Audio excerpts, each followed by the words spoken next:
Hey everybody, welcome back to another episode of Card Talk, a podcast where we spend a little bit of time talking about cards from Lord of the Rings card game. I'm your host, Dave Walsh.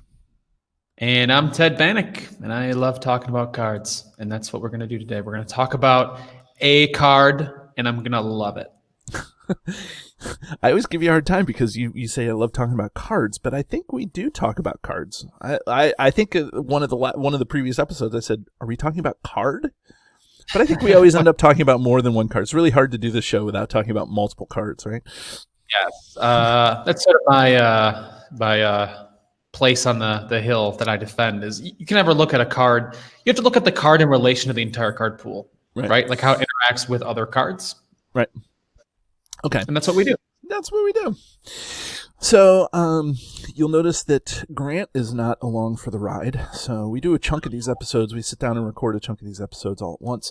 And so Grant hasn't been here for this recording chunk, but Grant, we miss you. So hopefully you'll get on the next ride and come back. I'm trying to do my best when we talk about like lore and book stuff, but because he's the person that knows the most about that. He can cite stuff. Right. And we're trying. Right. Oh man! But who always is here is our patrons. So that's always our good. Patrons. 'Tis of thee. Donate to Card Talkily. Of thee I record. Yeah, I may cut that out. No, I'm just kidding. That's my patron song. You can just record. You can take that, and we'll just play that to thank, like right before we thank our patrons every episode. Yes, that's good. Ted is now a recording artist. But our patrons who are always here helping out, so we like to thank our patrons for doing this. And if you'd like to become a patron of Card Talk, feel free to join us over at patreon.com/cardtalk2018 and feel free to donate at any of the tiers to join the party. So, Ted, after that crazy introduction and probably that knowing what card we're talking about, that actually may be longer than the discussion about the card. What card are we going to talk about today? Today's card on Card Talk is Behind Strong Walls, the event from the Tactics Sphere that cost 1. It has the text action, ready a defending Gondor character. That character gets +1 defense until the end of the phase. Right. And so if you don't mind, I'll start off by saying I think that this is a good card for those Gondor decks that are trying to defend. If you are playing a deck with Lord Denethor, or with not Lord Denethor, but any Denethor, Denethor is usually your defender. Because he's got 3 defense, and so this would be a good card if you have access to tactics. And I think that there's a couple other cards that are there's a couple other heroes that are just obviously made for this, like Baragond and who's the other big defender that just having a brain fart right now that I can't think of. Well, I can run through the list. So you have. Okay, go ahead. So hero targets. You have both versions of Baragond, Spirit and Tactics. Right. You have, of course, both versions of Boromir, Tactics and Leadership. Caldara and right. Spirit. Well, let's slow down. So I think that as you're thinking about Boromir, like Boromir is an attacker, you're probably not going to use him to defend. So that may not be the best target for this. And Caldara, you're probably trying to get rid of anyways to do some other shenanigans. True. Okay. So keep going down the list here. So I guess we could limit it to like good targets, right? Right. Well, I mean, it's good to talk about all the targets, right? There's a pretty long list. You have of course hero versions of Faramir. Yep, you're not running Hero Faramir unless you're Matt Duckworth, so probably not a good target there. You have Moblung, who is in Tactics. Right. And what's his defense again? He has a 2. 2, so he could be an okay target, I guess. Yep, and then you also have both versions of Imrahil, 1 Tactics, and his Leadership version. And his defense is... they have 2. He's got 2 and 4 hit points, just like Moblung. Yeah, so So those are pretty decent targets as well. But this also is ready at defending Gondor character. So not just hero. So there's probably some good Gondor characters out there to target, right? Like, isn't there? Well, what are those targets? A quick search of allies that are, I think, good targets. So I most commonly will play this with. Well, I guess actually no, probably not. I was going to say it's almost a non-bow with ally Boromir, because ally Boromir's ability is to, when he takes damage, he readies. So if you're gonna take damage and ready, you really don't need to play this on him. It's probably a better card to play with ally Boromir than maybe with the hero versions of Boromir, though. Like, because you have to monitor how much attack he's getting, and you could get a shadow card and things like that are, a good targets is, though, I've played this on Defender of Rammus before, who is in tactics. Right, the Defender of Rammus. Because he's got 4 defense and 1 hit point. So sometimes if the shadow card is an extra +1 attack to the enemy, you can boost him, and then the bonus on this card lasts until the end of the phase. Is another important trait. So that whoever you target is ready to defend again with another +1 defense. Right. And I think that's what makes this so good, right? As long as you play it at the right time. It's really weird. It's not a response, so it's an action. So you have to play it in the action windows of defending, of which there's essentially 2. There's the window after you declare your defender against the attack. Before you resolve the shadow card, you can play this, give the character the boost, and then they'll be ready. But unless I'm mistaken, I believe there's also an action window after you reveal the shadow card. Right, and you have to. Or you resolve the attack. Right. So there's reasons to play it in both of those action windows. It depends on the quest and what the shadow effects are, because if the shadow effect is exhaust the defending character, right, which if you use your reading effect before the shadow card, it's wasted. The reading part of it's wasted. Right. But sometimes, you might not actually want to use it. I've used it to save a character from dying. I've done risky defenses. Like, I only have 1 hit point left, and this will, the attack is exactly equal to my defense. So I've played this just to save a character. Even though I don't need the action, I'll play it just for the boost, so the hero or character doesn't die. Right. I think also that this is limited to Gondor is good for gameplay, but is a bummer for this guy who does not usually play Gondor decks. I always find that Gondor decks struggle. I see a theme here. Let me back up. I see a theme with cards that you're picking while we don't have Grant around. Cards that don't work well solo. It's not that this card doesn't work well solo, because the heroes that you're talking about, the cards that you're talking about are decent solo heroes. Baragond is a good solo hero because he can just defend everything. But he's I know, again, this is going to be weird, but he can't quest. So sometimes you need questing when you're playing solo. But all of this to say is that Gondor in and of itself is hard to get up and running as a solo tribal deck. If you're looking at the specific to the archetype, like the archetype as a whole. Yep. And so just when I'm thinking about running a solo deck or building a solo deck, I'm not usually pulling out, all my Gondor heroes and looking at them and say, okay, how am I building my solo Gondor deck? And not to say that you can't build solo Gondor decks, but you need to, I think you need to have a lot of flavor from other tribes, from other races. So other traits. You don't need to necessarily, though. You don't have to have a Gondor deck just to play this card. You only need the 1 hero. So if you're running 2 Lord heroes and Tactics Boromir or Tactics Baragond, you have the resource to play this card, and you have the character. Right. always on the table. Right. And that's what I guess I'm getting at is this card gets better and better with the more players in the game, I feel, because you're able to build more niche-y good decks. Does that make sense? Does that? Yeah, yeah. If you're playing like Baragon, especially because he's Sentinel, Right.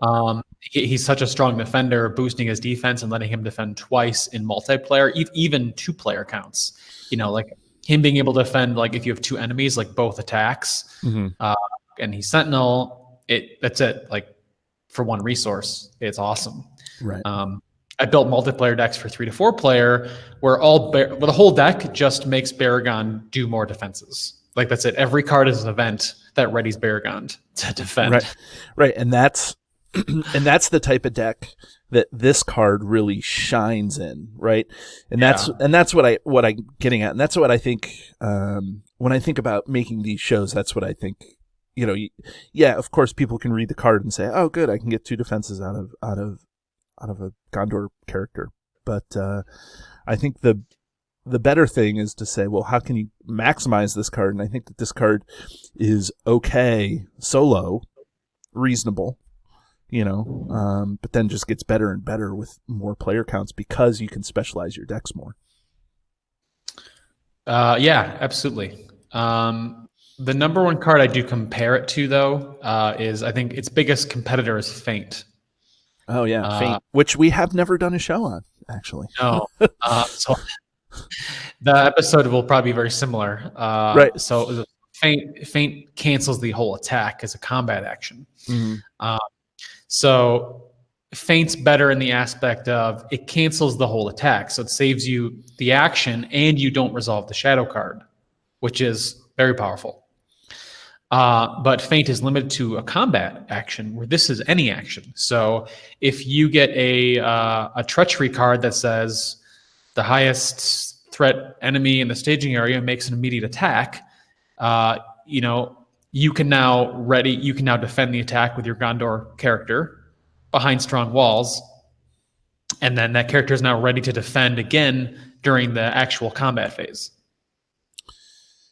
Yeah. I was actually going through and trying to figure out, like, if I was going to play a card that competes with this, I actually had to look up and see what Gondorian Shield does. And so for 1 cost, Gondorian Shield is an attachment that goes on, obviously, and just like it doesn't ready your hero or ready your character, but the defense value is like priceless. Like I can't wait to do Gondor Shield if we haven't done that one. Yeah, well, Gondorian Shield's like your favorite card, right? Isn't it one of your favorites? Yeah, it's one of my favorite cards. Yes. Yeah. Yep. So let me ask this: do you play Behind Strong Walls and Gondorian Shield? I mean, does that 100%. make a lot of that makes a lot of sense, right? 100%. I have Behind Strong Walls. I play both with Baragon, and I have a deck. I will play it with decks with decks that have I named Prince Imrahil tactics and Moblung. So Moblung, for example, he gets a Gondor Shield. He goes from 2 to 4. And then you have Behind Strong Walls in your deck, so now he's getting 2 defenses for at 5. Mm-hmm. And though not as good as Baragon, I mean you're running Moblung for different reasons, right? Same thing with Prince Imrahil. But like Prince Imrahil is a very versatile character. He's got a pretty spread stat line, and sometimes I have to defend with him. And so I'm like, okay, well now I can defend with Prince Imrahil, boost his defense up to 3, so he takes less damage. And now he's ready to defend again if I have to, or use his other higher stats like his attack value. Right. I was actually looking. I think the power of this card is it's ready, right? Like, because you can get +1 with a lot of different things. Like the +1 defense, you can do stuff. But I think that the fact that you can ready it and then use it again for 1 cost is really good, and that really is not dependent on player count. That action advantage is really what you're looking at. The +1, I think, at least for me, is gravy for the card. Yeah.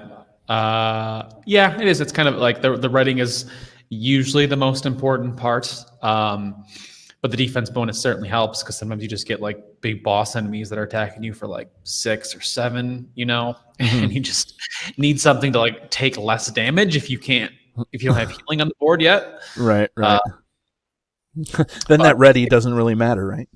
yeah. But being able to defend with a character, yeah, and then being able to attack with them. So like Baragon's not a great target for that because he's got to one attack. But like I said, Imrahil or Moblong, any other Boromir, either version, it gives you some versatility, and I find it slotting into my decks with at least one tactics hero and at least one Gondor hero of any sphere sees a lot of play for me personally. Yeah, I think that of the cards we've kind of talked about in this block of episodes here, I feel like this is the one that gets the most looks when I'm building a deck because it's good. Although again, I don't play a ton of Gondor sorts of decks, but this definitely fits into that solo play thing. You get action advantage and you get a little bit of buff to your defense. Oh yeah, absolutely. Again, it gives you the extra action to defend and then still attack with your hero. So I think in solo play, I think it has some more viability. Yeah, I think that this is a good card solo play. I think that's I think that's really good. So, should we ring this guy, or do we have more time? Ring-a-ding ding ding ding a ling ding ding. You're just real musical this episode here. Very musical episode. You're right.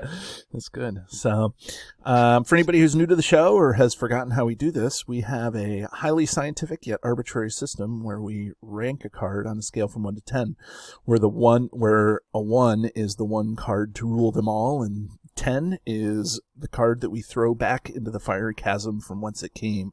And thanks, Phil, for that line. One of our dedicated patrons.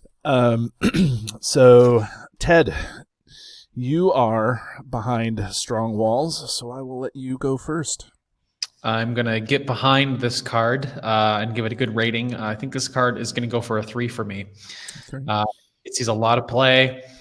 Again, it's limited to Gondor. It's limited to Gondor characters, right? Not Gondor heroes. I have played this on allies before, right? And you only need one Gondor character and one tactics hero to pay for it, or tactics resource in some fashion.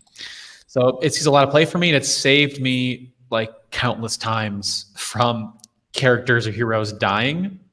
So that carries a lot of weight for me. Yeah, and I think that as I'm looking at this card, I think that this card also, for my play style and the way that I do it, for all those things that I said, I think that this is a good card. You get action advantage, and that extra defense is nothing to sneeze at. You like what I did there? Yes.